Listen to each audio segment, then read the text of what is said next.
ያው እኔ እና እሱ የቆየ ነው የ3 ዓመታት አስቆጥሬያለሁ። በእውነቱ እሱ ጥልቅ ሰው ነው። ጥልቅ የስራ እድል ከፍቶልኛል። ኑሮዬን ትዳር መስርቼ እየኖርሁ ነው።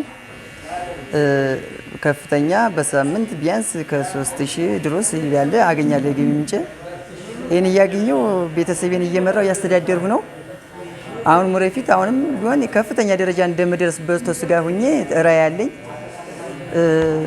በጣም የተመሰገነ ሰው ነው። ጥልቅ ሰው ነው። ተነበረብን ደረጃ ደግሞ ተነስተን ከፍተኛ ፀጉር ቤቶች እንደዚህ በእውነት ሰላም አደባባይ በጣም በደማቂ ሁኔታ ከፍተን እንገኛለን። አሁንም ወደፊት ከስተመሮቻችንን እኛ በአክብሮት እየተቀበልን ወደፊት እኔም በሱ ደረጃ እንድደርስ ራዕይ አለኝ። ወደፊትም ተስፋ ስላለኝ ለሱ በጣም ከምንም በላይ ክብር እንዲገባው ከዚህ ተደረጀበት ደረጃም የተሻለ ሁኔታ ጥልቅ ደረጃ ደርሶ እንዳገኝ እንዳየው እንፈልጋለሁ። እኔ ለሱ በእውነት ጥልቅ ሰው ነው። ከስተመር እንትኖችን ባለሙያዎችን በክብሮት ይይዛን፣ አያስከፋም። ሀሳባችን በአክብሮት ምንድነው ምን ከፋችሁ ብሎ ጠያቂ ነው። አሁንም እኔ ለሱ ወደፊት ጥልቅ ደረጃ ደርሶ ማየት እፈልጋለሁ ነው የምለው።